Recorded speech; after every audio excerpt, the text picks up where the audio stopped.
mollava mai, quello che doveva fare stare sempre su il morale, ma io mi ci trovavo bene perché sono sempre stato uno che mi piaceva dare fuoco ai miei compagni, caricarli prima delle partite. Il mio sogno che si è avverato è uno dei sogni dei bambini, di tanti bambini. Il gol è un qualcosa per la gente che riusciamo a fare diventare matti, riusciamo a fare diventare felici e contenti. Con questa maglia devo veramente fare una performance diversa perché sto rappresentando uno dei club più grandi al mondo. Hi everyone, and we're back with another episode of Milanistas 360. But there's one thing that I can tell you is that the club's not back, which we'll go into later. But with me, and who's back as well, everyone will be happy to have him at any podcast, on any show. Mr. Lab Gorilla, how you doing, John? Hello, Hasni. Yeah, I'm good, man. I was a bit surprised. We were discussing this before we went on air that last week after coming back from Italy, I just released this 13-minute pod, which was just my rant and what I saw from Italy, and it got one of the highest views of any pods we had recently, which is a bit odd, isn't it, Hasni? Like, you think the pod that we did the week before put so much work into it, into the slides and everything, and then you just release a rant, and that's the one that gets it's odd. I think people, obviously, the Italy situation was terrible, dude. You know, actually, Hasni, that's a point that on our chat group, we really focused quite a bit on it, because we've got people on there. Some don't particularly care about Italy, but many do. And so the discussion went with, the club performance and how the club identity is hand in hand with the national squad. And the fact that Milan is doing badly and the national squad is doing so badly. A 4-time World Cup winner missing 3 World Cups in a row. It's just never happened before. Italy continues to break terrible records. It was sad, really, to see the country do that. I think it was even sadder for me to experience it whilst I was in, as I was saying to you before we started, in one of the most passionate footballing cities in Italy, Napoli. You really do get a feeling there that they are so hungry for success. You know, Hasni, what they had a lot of? Motorbikes, balconies, side houses painted the Italian flag with a number 4 on it. I actually, you've only got 4 titles. You know, I wasn't aware that, but they're so passionate and happy about the fact that they got their 4th title last year, and just to stop Inter, I'm hoping they go and win a 5th one this year. But and actually, looking at the city and how well the people treated me, I don't have any bad intentions against Napoli. I've got to say, they are one of the most unique populations in the whole of Italy, in my opinion. But I've got to admit that I am a soft northerner, as they would call it, I think. Which is kind of funny. Like, I was walking around and they speak a dialect where I literally cannot understand a word they're saying, Hasni. That's how different their dialect is. And checking into the hotel, the guy saw my Italian passport and he's like, "Oh, you speak Italian?" And I was like, "Yeah, I speak Italian, but I do not speak Neapolitan," I said to him. And I said, because Neapolitan to me is a different language. And I was told later by some Italian friends that if you say that to some people in Napoli, they could get really offended, because there's been a lot of political discussions about Napoli and Neapolitans not being part of Italy, or historically not being considered Italians. But apparently the reception, in fact, said the exact opposite to me. He said, "Thank you for saying that and appreciating that our language is unique, our dialect is unique, because a lot of people don't appreciate it." So, I didn't mean to say something to annoy anyone, but apparently I said something that could have been flammable if it had been said to the wrong person. But historically, I'm sure they're very proud of the region. I mean, they used to have their own kingdom, the Kingdom of Naples, right? dude, historically, it is such a rich cultural Yeah. part of the country that I would say to anybody, go there. Even if you're an Italian who lived in Italy and grew up in Italy, whatever, if you haven't been to the south, go to the south. Go to Naples and see it. It's, oh my god, we went to Herculaneum, Pompeii. I'm trying to all the catacombs and stuff. It's just out of this world history, hasn't he? Really, really exciting, really interesting, uh, wild, and I would recommend it to anybody. And of course, hasn't he, the pizzas? We've got to talk about the pizzas, mate. You have to, right? Wow, €4 or €5 for a margarita, and you have to fold it not just like the typical way that you fold it in your hand sideways. You have to also fold the tip inwards because it's so thin. Um, it was wonderful. I basically had pizza every single day, hasn't he? I couldn't not. In fact, no lie, a lot of the time I was finishing off my daughter's pizzas. Oh, you're making me hungry. It was good. So for Um, any pizzeria that want us, that want to get your business across, I mean, yeah, drop us a DM and we'll yeah, be happy to absolutely. Abs- I mean, it was promote it your was brand. during the Italy game. I was in a pizzeria during the Italy game, and it was a pizzeria that was owned by three Italian ladies, and they wouldn't put football normally on the television, so they got a big screen, but it was like playing films, and whole families came in and they switched the TV over to the football. And I can tell you, Hasni, on the 41st minute when Bastoni got that red card, it emptied. At halftime, I left with my family because we all knew what was coming, and we all needed to be in our own little rooms screaming for the loss because it was coming. So it was pretty intense.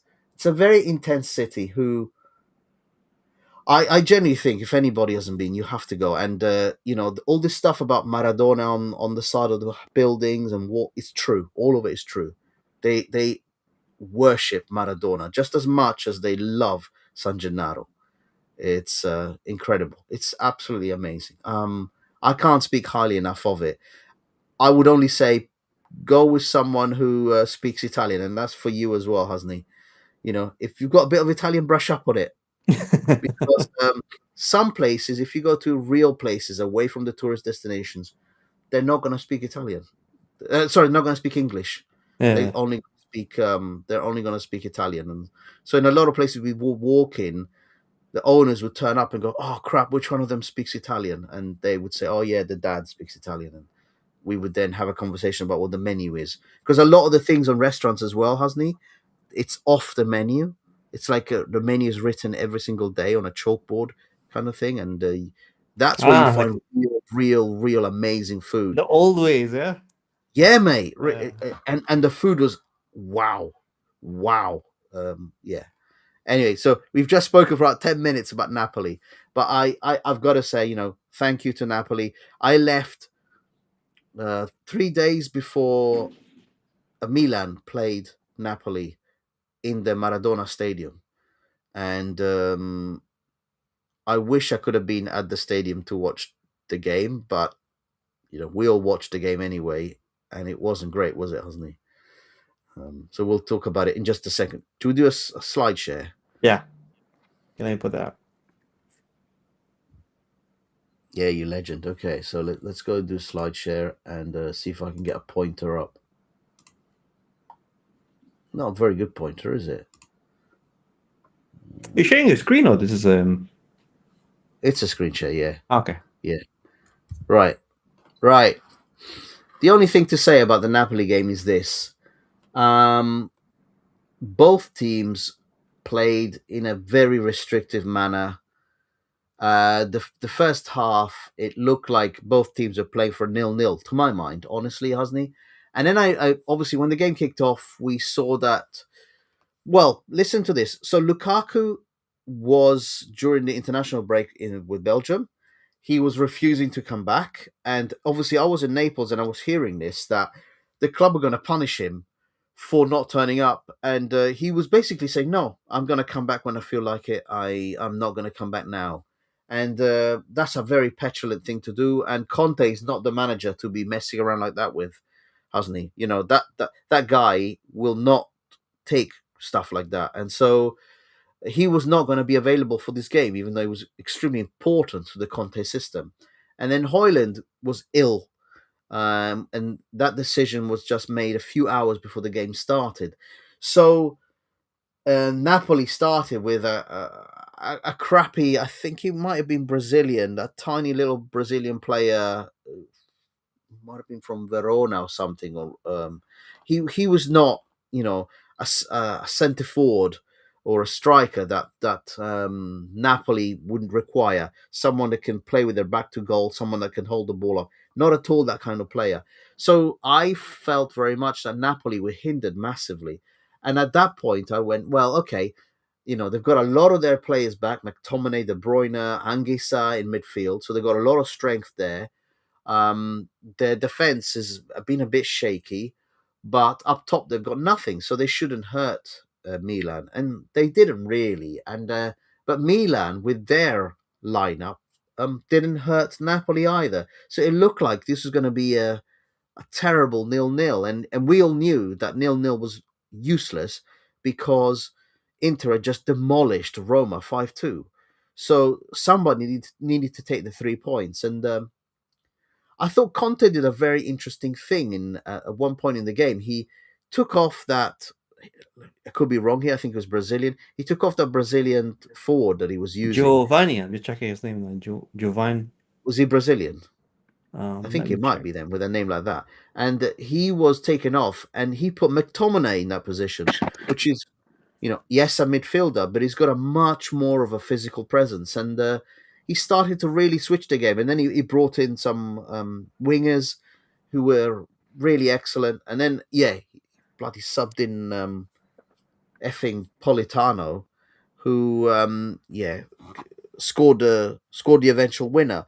But what was very interesting is that Allegri did his usual thing of just going frantic ball.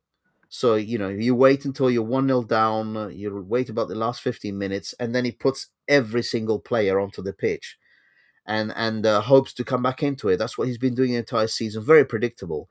But Conte was very interesting because what he did, he left out two subs available until after Allegri made that move, and he counteracted it with his defensive players, and it just clogged the entire midfield and defense, and Napoli were able to hold out quite comfortably. And I thought that was really a good demonstration of why Italy should look at Conte much more seriously than Allegri. Personally, I wish Italy went a bit even braver and went with a younger coach that could be there for several campaigns. But I think Allegri will be a step backwards because we all know what Allegri does. He has not changed the entire season. He's very predictable. And if I imagine how badly things are now going with Milan, you imagine with a much more limited squad that Italy has at its disposal at the moment, Allegri would really struggle. We would basically be playing like a minnow all the time, constantly just trying to hit people on the break. Um, so I think Conte outcoached Allegri. So what did you think of the game, Hasni?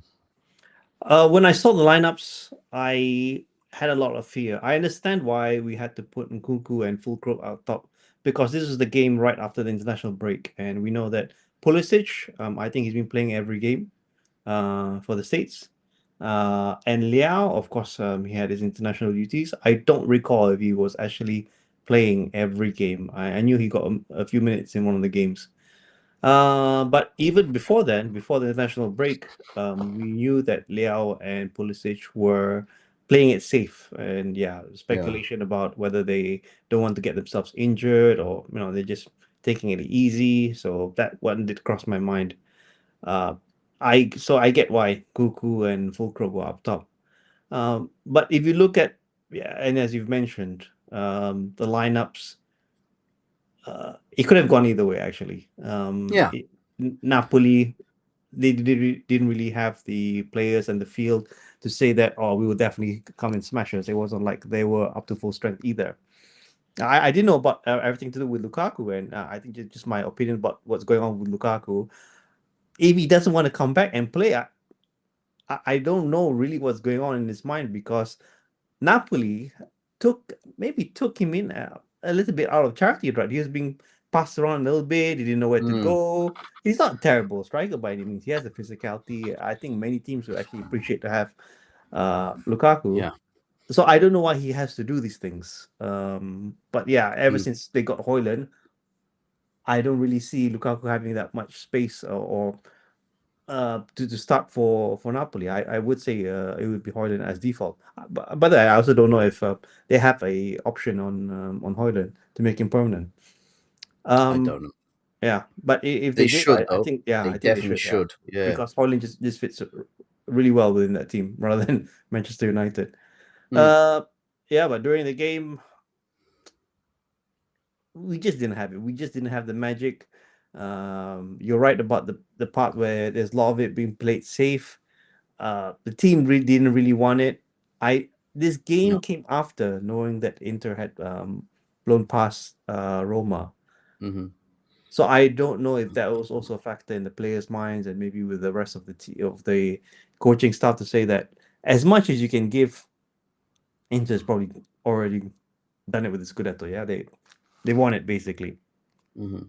Especially Yeah. against a team like Roma. This was one of the, if you wanted to really try and chase that second place spot, this was a must-win game, because you're playing against a direct rival. If they, and as they've overtaken us, they can really cement their place in the top four, whereas you are under threat, which we'll speak about, I think, later. Hmm. Uh, but other than that, what can you say? Should have won. You really wanted to be comfortable in top four. Uh, didn't win, and I think that mentality also carried on to the game last night. So, but which we'll speak about. Yeah. So just to say, Nathan, buongiorno. Hello, Nathan. I do not know what time it is in your part of the world. And thank you very much, man. We really appreciate you. I listened to you, Nathan, last night on um Rossoneri TV. Mate, you've got a few demons in your mic. So Nathan is famous because I think he needs Ghostbusters. It's his microphone is haunted, and he does this weird. Oh my god, this sound which creeps me out. If I was home alone, I'd run. Um, Oh, and so Dino's up. uh, Fahadinho, how you doing, mate? Over in the mighty Kuwait, Forza Kuwait, man, Forza Kuwait. So okay, so we've spoken about Napoli. Yeah, it was a one of those games where the following day all the headlines said, okay, so the only competition, it's been decided, the competition for Inter is Napoli, it is not Milan. And this game was important because it made Napoli jump over Milan, because of course Milan had lost games previously, and we'll discuss that in a minute. Conte, of course, is like, nah, it's unlikely, but we're going to do everything we can. And again, personally, just from a completely selfish point of view, and how well I felt I was treated by the Neapolitans, I was not unhappy to see a Napoli win. Because I've lost a lot of love for Milan after what they've been doing to us. But okay, so let's talk. Let's move on from this game to last night's game, and all the talk in the news. This is the big one, Husney, and I want your opinion on it, okay? And everyone's opinion, and or who's on the chat. Last week, when we lost to Napoli on Monday night, when we lost to Napoli, everyone said, enough of this, you must go to a 4-3-3. All of these so-called experts said you must go to a 4-3-3 because it will fix everything. Stop sticking with this 3-5-2 formation. It's so defensive. It doesn't get the best out of Leao or Pulisic. Go to a 4-3-3 and you will do it, and you will do well. And it came out in the media a couple of days back that Allegri was thinking about changing formation to a 4-3-3. Now, I am not, again, a tactical. I am not going to talk about this, and I have no interest in it whatsoever. I would say something, though. Do you really think that Allegri changes formation because the media is pushing him to do it? No. Definitely not. He's not the kind of manager to do that at all. He's changed formation because He was trying to counteract something. He thought he could counteract something that Udinese were doing. But as it turns out, when you field 11 players that don't want to be there, it doesn't matter really what formation you play, you're going to get run through for fun. And that's really what happened with Udinese last night. You know, that first goal is given an Abartasaghi own goal. Yes, it kind of glanced off him to go into the goal. But Atta, that was a good shot from him, at the end of the day. Ekelen Kampen's header, and then Atta finally got his own goal on the 71st minute. But Udinese were cutting us open at will. And let's just say this. Yeah? Let's just say this. Rabiot was playing, Modric was playing. You can't say anything positive about those two players last night, yeah? Everyone equally was terrible. Like, literally terrible last night. Yes, Fahadinho, you make the point Milan doesn't have the right place for 4-3-3. I'm not here to discuss that, but I can tell you, Fahadinho, the so-called, you know who these people are. I'm not going to name them, but those ones that have Milan podcasts, I'm doing like the in brackets sign behind the camera. Milan podcasts who consider themselves tacticos, they were saying Milan would be fixed by a 4-3-3. All right? So they did it. He put it out there and literally got rinsed. Now, there's a thing to be said about Udinese. Recently, they've been having some very good results. Remember, they stopped Como from their 5-game winning streak run, and they got a draw against Como. So, stopping Como is quite a thing to do these days. They've really been firing on, almost firing on all cylinders. It's been a bit of a shock, and we're going to talk in a minute about the importance of Como in this league title race. But against Milan, they were finding it. They were literally cutting us open for fun. And the defenders, you've got to say it. It was not good, hasn't it? Was it? Every single limitation that we've been talking about with our centre backs were exposed. And, good that they were exposed. But Milan were never in it. So by the time we got to the 70th minute, we were already 2-0 down. We were 2-0 down by half time. And all that happened is that instead of Udinese being on the constant back foot, they were just hitting us on the counter, and their strikers were taking our players on. It's been a while since I've seen a player be able to take players on in a Milan shirt. Really, really sad to say that. Yeah, playing at home, sold out stadium, full stadium, people whistling. Leao got booed off. I took a picture of a headline for myself last night. It says, hang on a minute, let me just bring it up. Allegri was quoted as saying, "It was right for the fans to whistle us when we defend like this. Now the Champions League is at risk." Then the other headline is, "Milan, the San Siro has decided enough with Leao. Played a disastrous match and was overwhelmed with whistles." Now, blame Leao as much as you want, right? Okay, he had a bad game. But he was one bad player amongst many bad players on that squad yesterday. And I don't blame just Leao. But Leao was lazy. He looked lazy. You said it earlier, Husney. He is definitely doing something strange in terms of level of effort. He has reduced it massively, potentially because we keep hearing it, that he's got this inflammation problem. And, he's being trotted out all the time. I think he went to the Portugal camp, but he didn't play. So, you just kind of think, what's the point of this guy playing right now? He should be benched and he should be rested. But there's a sensation here that, and it's the truth in the Milan press in Italy, that Leao has to be rolled out because they're looking for someone to buy him in the summer, and they're just trying to give him minutes so that in the hope that he gets assists or goals, so that his value could potentially go up for a sale in the summer, because there's a lot of rumors that he's going to be the next big piece to leave the club to finance the next acquisition. So, Hasni, tell me a little bit about the game and your view on it, please. So I went all the way back to check what was the score when we played them the first time. So that was, I think, early in the season. It was 3-0. Liao didn't play. So you would expect that with it being so far down the season, playing one game a week, knowing that every game matters if you want to stay in the top four. What's up with this performance? I I think it all boils down to this. As soon as we lost against what was that game that we lost before the international break? Lazio, was it?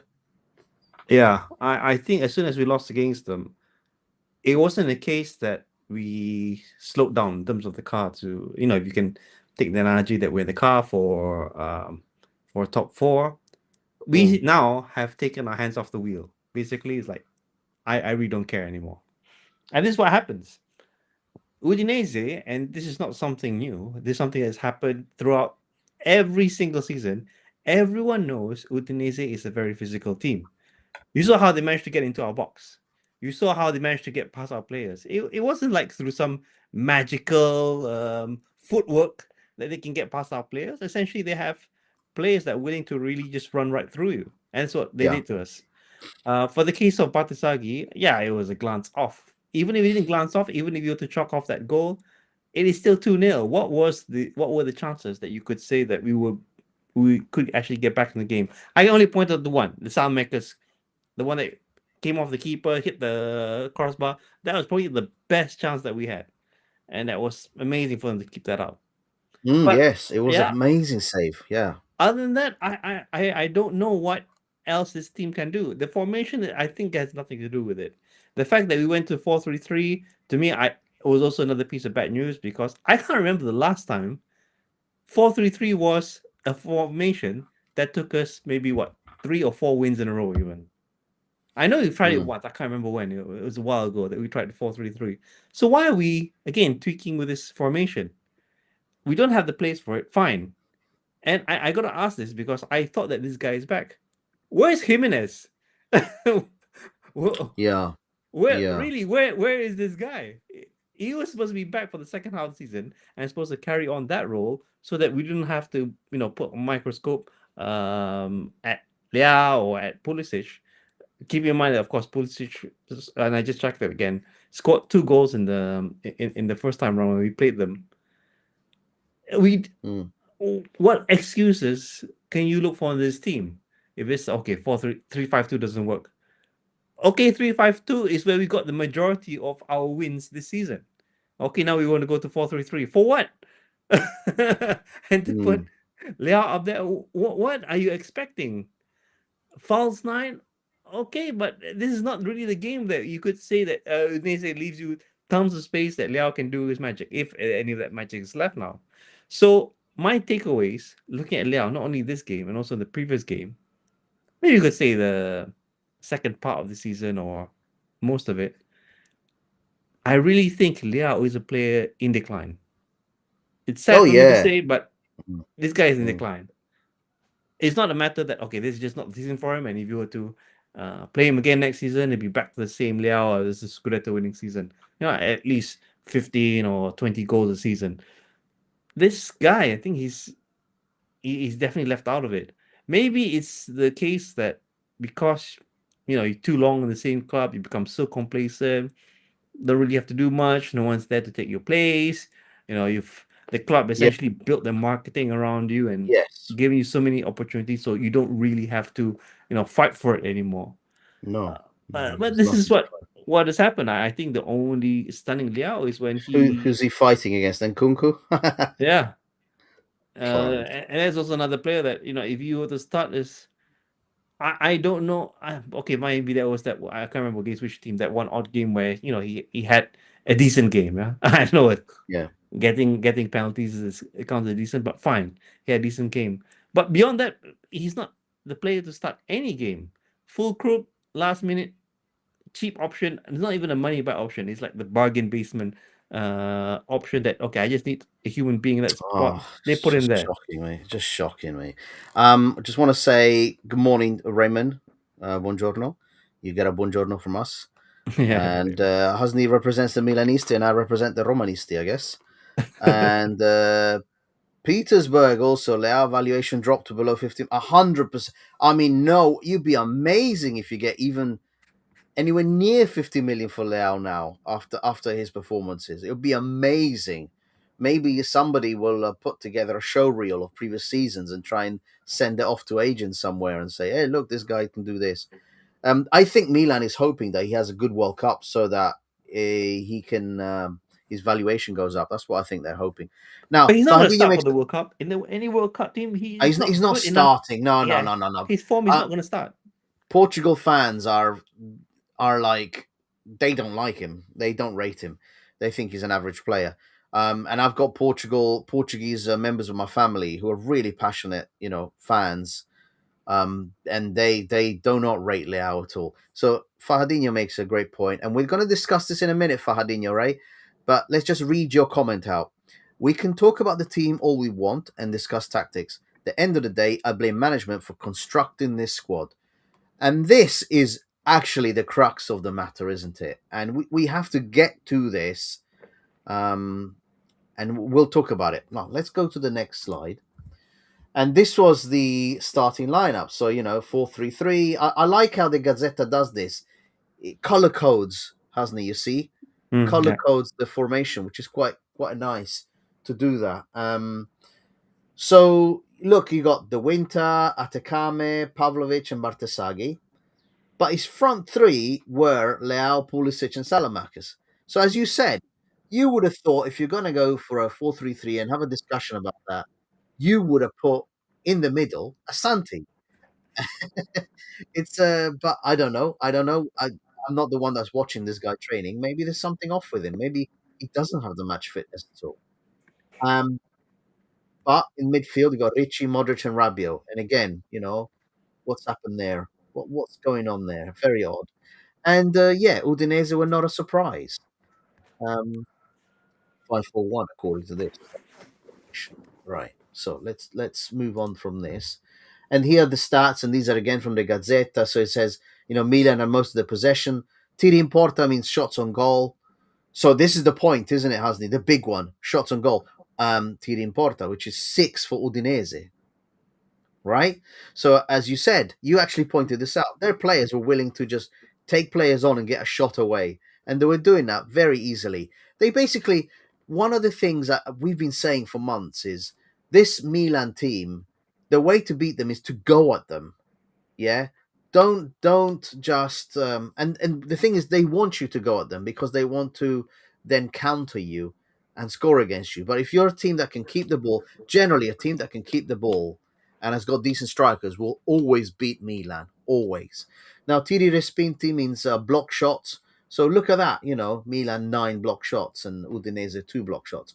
So that's kind of that's really the big point about the stats of the game is that on the attacking side of things, Udinese knew what to do. They went for it, and they scored their goals. So many times, as I've personally said this, Milan have played on a knife edge, and it wouldn't take very much to go on the wrong side of a knife edge. And that's what's been happening in the latest fixtures, where those games that we were winning 1-0 last minute or drawing last minute, those games are now collapsing onto the wrong side. So just as easily as Milan put together a 20-game winning streak, it can easily put together a losing streak because the team is so fragile, okay? And it's been built to be fragile.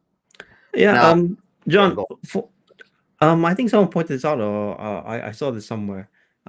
These are the stats of the whole game, but up to second half, I think we had 0 shots on target. well, Yeah. hasn't he? And we are home with the home team in Yeah. a sold out stadium, hasn't he? In And a the sold out possession. stadium. So Yeah. flip these teams around, and that should have been an electric game. I mean, this is what he wants to do essentially. Let's not try and keep the ball, but when we get it, Yeah. we're clinical with it. So Yeah. kudos Yeah. to Udinese. I don't remember the name of the coach who absolutely flipped the script on this one. Yeah, no. And the coaches came out after the game and said this was almost a perfect execution of what we were trying to do. So, that's the thing about the way Udinese are playing. They're not a ball keeping team at all, but as you said, they're physical, and it's not a surprise to anybody. I think Allegri. Okay, listen. I just want to say this: we are in the top four because of Allegri's defensive system. Okay, it's a horrible style of football. It surprises no one. And you shouldn't feel in any way like Allegri is bending to anybody, right? Except for ownership. He started the season with a very threadbare squad, about 15, 16 players to really pick from. And he said openly to the press, this is all I need. Now, you know that is no way in the world that is really all he needed, even with a campaign like this. But I do want to make this point very crystal clear. If Milan finish in the Champions League, or in fact, any European footballing position, this squad cannot finish top four as it stands. It would require minimum 4 or 5 decent signings to keep it afloat because of the number of fixtures, right? The fact that it is now collapsing in physique, it is collapsing in results, and it plays in such a knife edge way already with only one fixture a week. You then add European competition to this, and you can tell that this club is going absolutely nowhere. Because there's no way that Cardinale is going to go out and give the funds to be able to buy 4 or 5 quality players, right? In basically every single position, striker, in midfield, and in defense. There's no way, hasn't he? Yeah, I want to address the part about our defensive performance. So, to all those watching, total up the number of goals we've conceded in the past 4 games. 7 goals conceded. This entire season, we've conceded 27 goals. So more than a third of the goals conceded in the last 4 games, I would say that our defense has actually collapsed. Now, at this point, we don't have a defense. Moving forward to the last 6 games of the season, imagine playing without the defense. Where will we end up? Be Yep. very lucky if we're in Europe at all. We'll be back to 7th place or 6th place in no time with this sort of defense. I don't know what's up with this. Definitely, it's the 4-3-3 doesn't work, as we've seen last night. What formation can we then turn to? Back to the 3-5-2? Maybe. But if you want to survive getting Champions League, the defense, something has to happen. Either you're going to have to put every single midfield into defense, maybe that's an option, but you're going to have to work on that. Because conceding at this rate, at this particular stage of the season, forget it. Top 4, just forget it. Yeah, I mean, this is definitely not the form to remain in top 4. But at one point, Milan had a massive lead to 5th place, and what they've been doing is unexpectedly losing not only against the big teams but losing against everyone. You just pick anybody, any random you want from any position. Went through the massive streak of games and said, "Oh, we've only lost 1 game all season. The first game of the season, Milan's doing really well." Well, now they're collecting losses for fun, like it's something that you want to collect.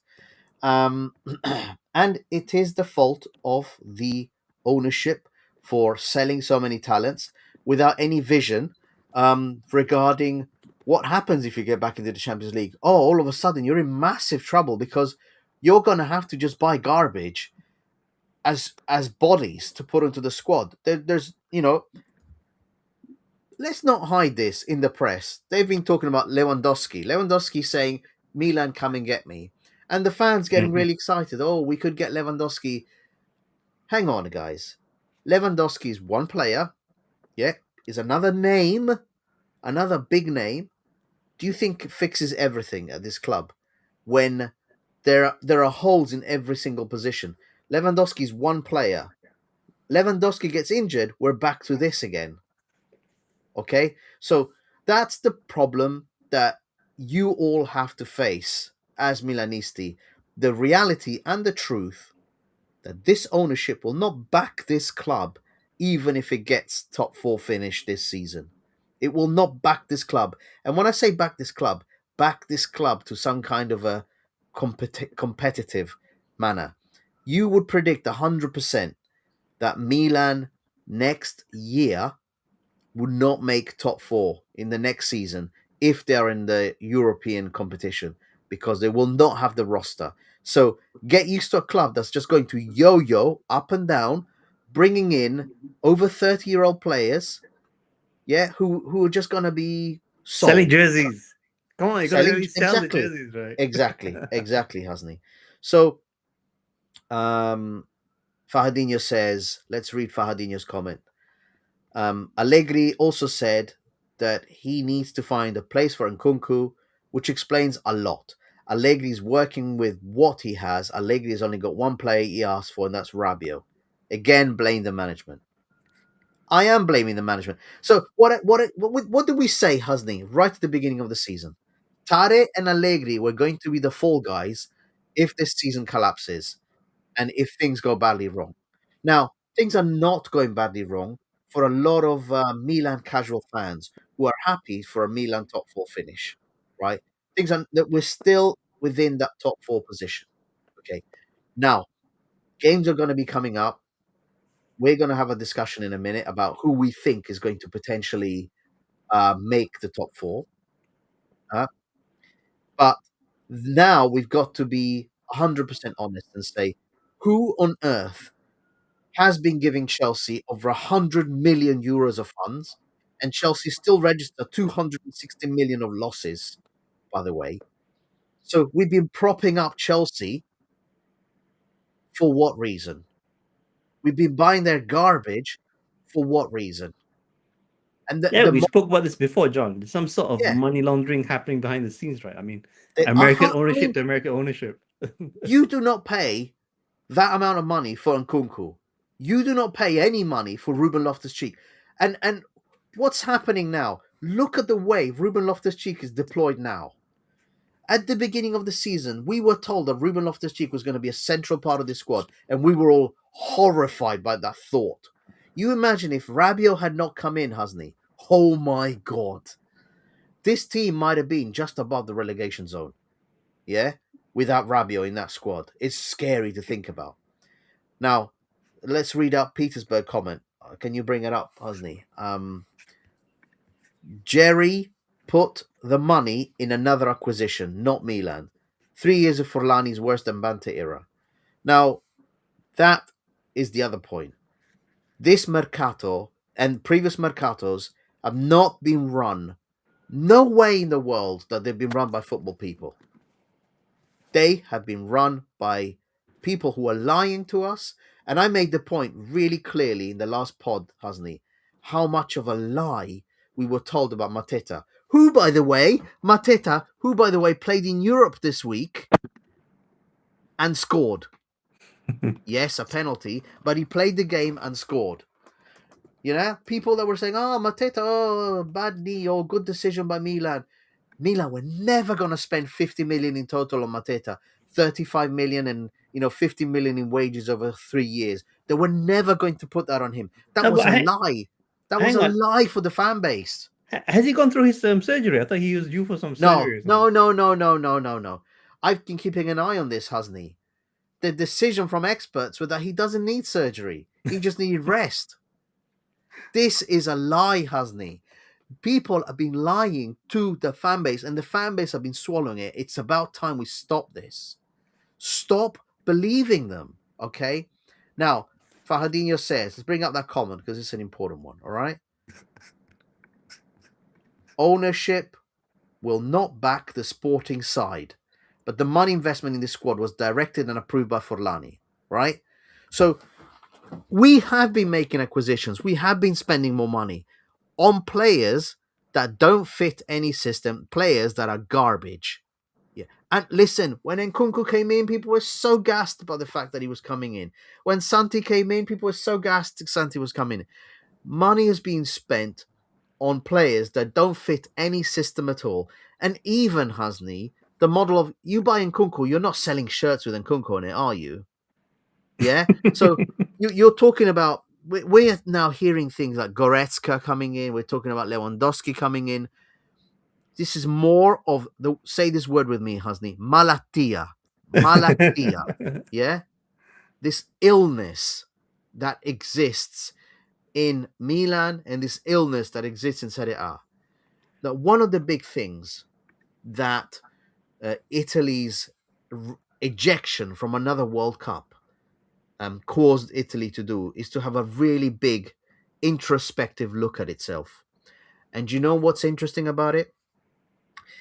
In 2006, when Italy last won the World Cup, only 4 clubs out of the entire league had less than 50% Italians in it. Yeah, in their squads. Today, only 3 clubs out of the entire league have more than 50% Italians in it. And by the way, we have clubs in Serie A that have 0% Italians in it. Who is that? Como. 0, you're listening to me, 0% on average in the starting lineup of Italians. Yeah. Not only So, players, the coaching staff and the ownership. yeah. So when people want to hold up Como, people have to consider the fact that they are actually a representation of how foreign ownership and foreign management have led to the complete and utter degradation of our identity. And I have to say this, okay? You have to admit this. Milan is part of that problem. One of the lowest percentage squads also is Milan. Today, who did we have starting? One Italian, Bartesaghi. Okay? Udinese, by the way, is another huge culprit. They had Zaniolo, the only one. Yeah? When you have fixtures, when you only have 1 or 2 Italians in the starting lineups against each other in Serie A, there is an illness in this league. And it has to be dealt with. When Gravina was removed, he said something that was really important. And nobody was paying enough attention, which is, I need state help. People thought it's all Gravina's fault. If we remove him, and people said, oh, I've heard a podcast say, the Nazi has been removed. No. The problem is ownership have come in. They've got their own ideas. And unlike some owners, like, for example, Friedkin's, they've come in and they've gone, you know what? We're going to leave Italian management in place. And then, they have a few Italian players on their squad. Now, I don't like some of the Italian players in the Roma squad. I've made it very clear. I hate Mancini. I think Mancini, Cristante are utter shite. And I wish they were removed. But I wish that someone went and bought Palestra and put him in a top team because he's a wonderful player. Okay? Now, let's not hold up Como as an example of anything. People are saying, oh, it's transformative football. Fabregas is doing such wonderful things. No, he's not. He is leading the way to destroy Serie A. That's what he's doing. And people have to say this. And when I said, why, Hasni, have I lost so much love for Milan? Because the identity is gone, and that identity comes from the nation. The Milan is no longer an Italian team, Hasni. It could literally be ripped out of Serie A and dropped into any other squad in Europe, and you wouldn't have a clue. No, it's more than that. I said that a few years ago. I said that we had enough, at one point, we had enough French players to actually register ourselves in the French league. You could, to move easily. Yeah. You could fit in the French league quite easily. But it was like, it was so eye-opening to see how when we looked at the stats in the Spanish league, you've got something over 110 young players, within that system, within their league. And Italy doesn't even have a third of that. That's disgusting, dude. It is disgusting. I mean, it's so obvious. It's so, like, literally the numbers are out there for people to see. And Milan, the way it has been built, it's threadbare, tiny squad, hardly any Italians. We're not talking about bringing in more Italians. You know, last night, oh, Zaniolo put in a good performance. All of a sudden, oh, Milan are looking at Zaniolo. Just shut up. Just enough of this. You guys, and I'm talking about not to the hardcore Milan fan base. I'm talking about to the casual fan base. It's time for you guys to look in the mirror and realize that there is a problem, a huge problem here, and you're part of it. Yeah, don't accept this. And for the first time last night, Hasni, I listened to Radio Rossonera, you know, huge Milan channel in Italy, right? And they said, finally, for God's sake, they said this in 2026 in April. They've said it is time for the fans to do something else. Stop filling the stadiums. They're calling for the fans to stop filling the stadiums, that they need to protest because they said his name, Furlani, and this ownership and this management are leading this team to become irrelevant in world football and also in Serie A. Are you going to accept this? You cannot accept this. That this is not Milan. You can't have a team that turns up, plays at home, gets ripped at home by Udinese for fun, like literally ripped, shredded, and there's no comeback to it. It's oh yeah, tough game. They played well. Oh yeah, you got an average coach playing dinosaur football. You've got a terrible set of players. I mean, you know, I've heard podcasts, Hasni, say this is not a Milan level player. Modric is 40 years old, okay? He's a wonderful player, but should you be relying on a player like that for 90 minutes every game? No, you shouldn't. It is embarrassing that you are. Pavlovic should never ever be allowed to wear a Milan shirt. He's an embarrassment. He's not a defender at all, right? You know, and we can talk about Atekame, we can talk about Salamaker. You know, since he signed his contract, Salamaker's gone, I'm going to be a petulant child. It's disgusting, honestly. I'm sorry for ranting, but I am so appalled by what I'm seeing at Milan and in Serie A. And the fact is, everyone should be doing what Lazio fans have been doing. Empty the bloody stadium. Even when San Siro is full, did you get a sensation that the fans were really pushing the team on? I didn't at all, Hasni. Last night, I watched that game and I was like, nah, it didn't sound very much like the ultras were pushing very hard. And the ultras are complicit, by the way, in this. They're not asking for anything but their own self-interests. And I've had enough. I've genuinely had enough. And I'm not surprised that we've got people who are just checked out. How can you be checked in? Yeah, I want to go all the way back to our Scudetto winning season. You know, when you're speaking about the Italian core component. When we won the Scudetto, I'm trying to think back who we had. Calabria, we had Romagnoli was there. Yeah. Gabbia, I think, was there as well. Yeah. Tonali. So Yeah. yeah, we had quite a number of Italian players who were ready to be as part of our first 11. Yeah. So I'm starting to think that even though if you go all the way back to the last time we won before that, back in 2011, we had a number of Italians. Can this team win without an Italian core? Maybe that's the Oh, well, so Hasni, yeah. the funny thing is that in 2006, when I told you about the clubs that had more than 50% Italian players, Yeah. there were only 4 clubs that were below that. In those 4 clubs were Inter, Juventus, and Milan. Yeah. So, but they had over 30% of the playing squad. So today we're talking about 15% of the playing squad for Milan, right? That's the problem. You see what I'm saying, Hasni? Like having 3 or 4 Italian players. If all of the top clubs offered 3 or 4 Italian players, if the whole league offered 3 or 4 actual talented players to the national squad for them to select from, we would be in a much healthier position. But we don't, and that's why, let's bring up Raymond's comment here, about, I think Serie A as a whole has lost its identity. We were known for our defenders and tactical play. Yes, and defending is gone.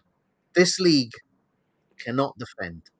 Doesn't matter if you're looking at Atalanta and their wonderful, interesting players, Inter, Napoli, Juventus.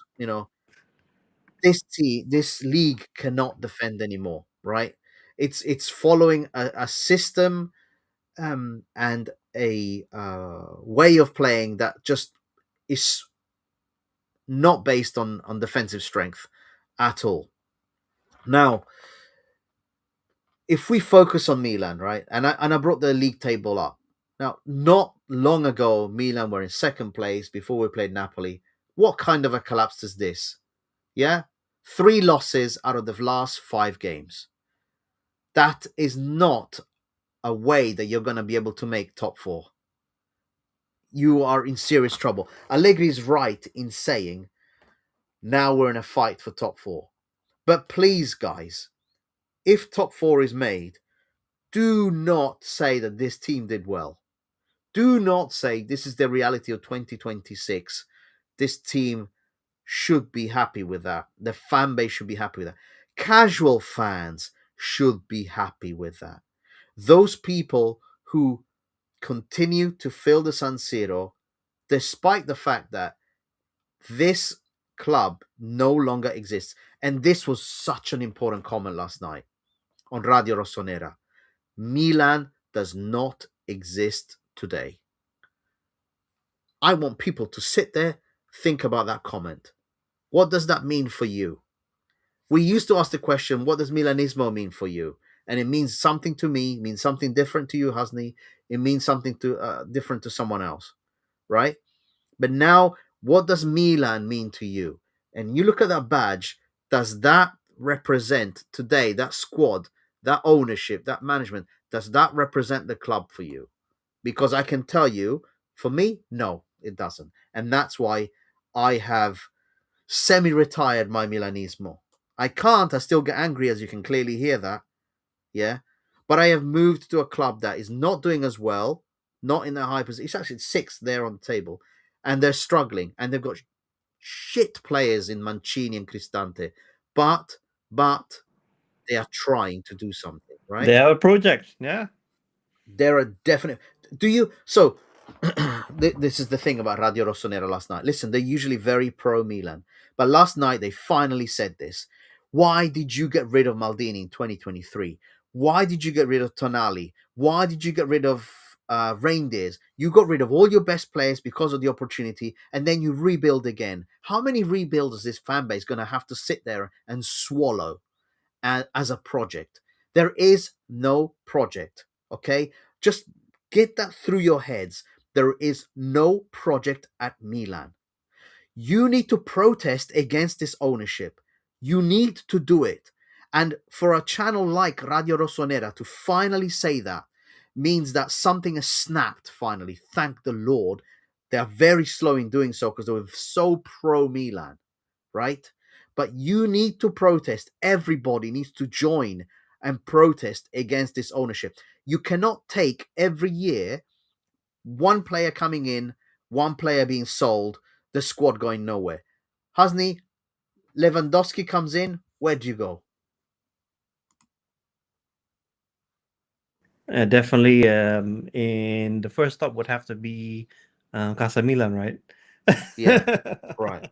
So, all right, let's just speed up through this, Hasni, right? Let's just speed up through this because I know we've all got things to do. So, league table, that's where we used to be, right? That's where we are. And look at all the losses that Milan's been collecting. Yeah. Juve are up and coming. They had a huge game, a huge win against Atalanta, hasn't he?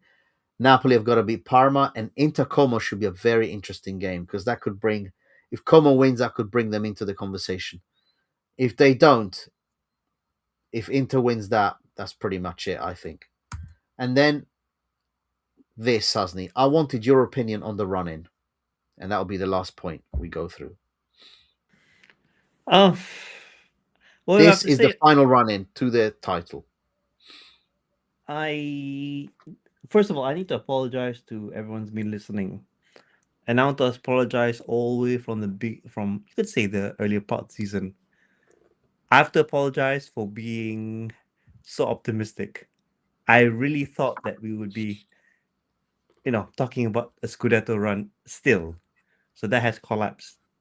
And the second part of my apology is that I have to apologize for being wrong to think that we had top four settled, which we don't. Apparently, this club definitely has it in for fans trying to destroy our dreams and our aspirations. So based on this run, I don't see us winning against Juve or Atlanta. I just think those teams wanted more. And Sassuolo, we might be able to get our revenge. The other games, we will probably be able to win it, but it might not be easy. But I just, at least three of those games, I just don't see us winning it. Yeah, I agree. But I actually am going to add something to that and say I can't pick any of these clubs. Hellas Verona's, you would think, right, should win, but we've done worse against Pisa. But I look at this and I think Inter get through Como and they've won the league, hasn't he? I think they've already won it. This Yeah. is just formality of them trying to sell seats in the stadium. Yeah, and I think Juve, they played terrible against Atalanta. I watched the whole game. Juve scraped a 1-0 win, but they didn't deserve any points at all from that game. They were terrible. So I think just that game against Milan, just as a bit of fun. That's all. It's all it is. It's a bit of fun. But I think Atalanta could potentially be the harder team to play against. The Juve still have Fiorentina. Fiorentina have really woken up lately. But I think, yeah, Inter, 21st title, Hasni. I'm sorry to say. 21st title, mate. It's done. So Kim says, Hasni, you should need to apologize to other Milan channels who have flip-flopped. Are the ones who need to apologize, not you, brother. There you go, Hasni. You know, the thing is, you said it. You said those things with a full understanding of the situation, because you're part of our chat group. So you're open to listening to these comments. And But I the really reality. want this to win. I really wanted it. I really wanted it. Yeah, but I want to win. yeah, but it's just, it doesn't matter, does it, Hasni? It doesn't matter. Napoli today will go 5 points clear. I think one Milan. thing that doesn't matter, like a recent announcement for those who maybe haven't been paying attention to our post-season activities. So we will be playing friendlies in Australia. But I don't really see how that works, considering the fact that we're into the World Cup season already. So, what sort of team will they be able to field? Oh, you know what's even funnier? Yeah. There's no Italian players anyway. So you could have Maybe said, that's where we'll see all the Italian players. if it was full of Italian players, you could have said, that's why we're playing in Australia, because we're not in the World Cup. But there's no Italian players, so maybe you'll just see. Even the youth squad doesn't have many Italian players. They got rid of them too. Yeah, you're right there. Anyway, so yeah, I think Inter will stay there. I think Napoli will finish second. I think third. I think Juve third and Milan fourth. That's what I think. That's how I see it. But that is the end of the season, and we're gonna go and sign some, Lewandowski, and then people will be gassed. Oh, okay, I'll address this point too. I have this. stopped myself from buying jerseys very recently. Like yesterday. I stopped myself from buying the aluminium foil jersey. But yeah, I'm so glad that finally big pro Milan channels have said enough. You've got to protest the ownership. I'm so glad, because they're gonna be cut off from the media. So you see, that channel to complain means that they're no longer going to be getting so much information from the club, right? And that is why so many other people still remain so pro. I mean, I've heard, let's just say his name, right? I've heard Kush said, well, now we're going to have to judge the ownership this summer on who they bring in.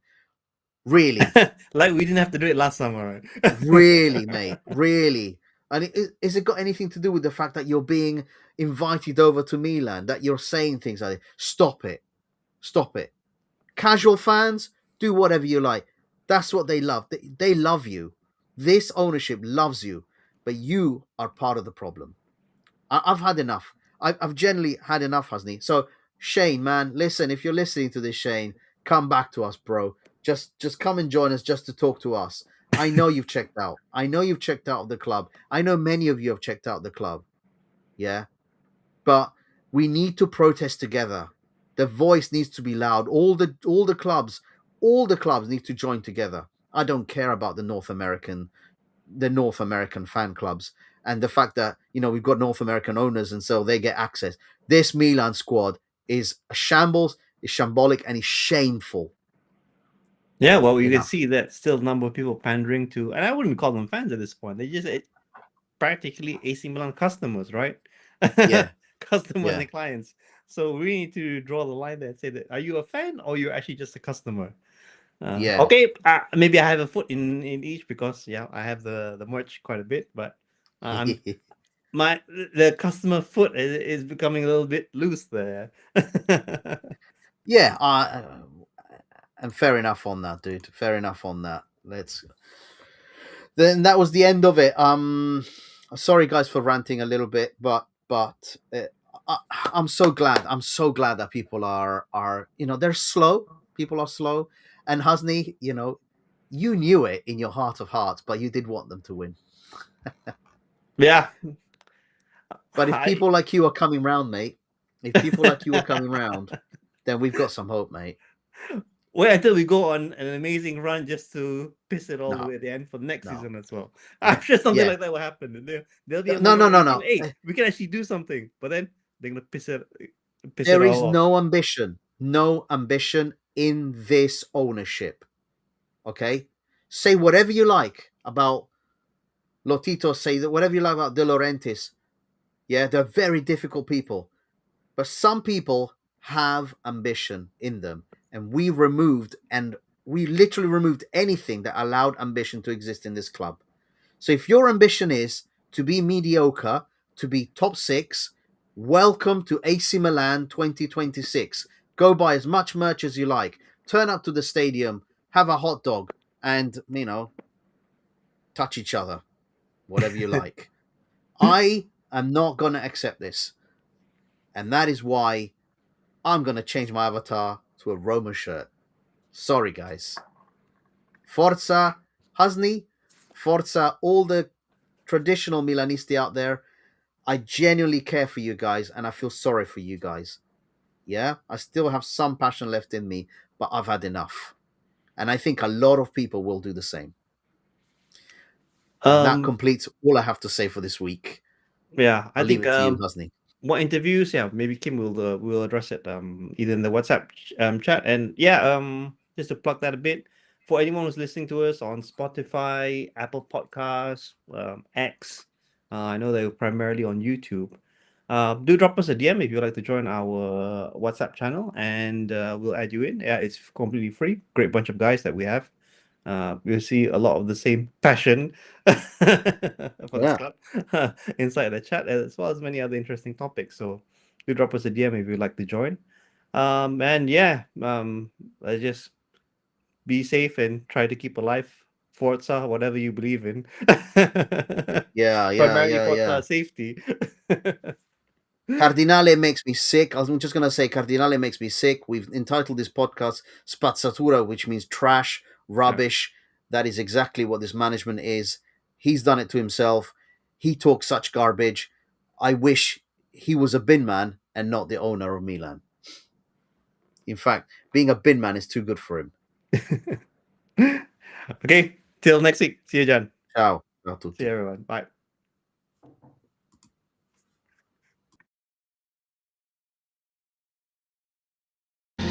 Che comunque il calcio è imprevedibile e le cose non sono mai scontate, quindi è anche la bellezza, no, di questo sport. Io rappresentavo per questa squadra, era quello che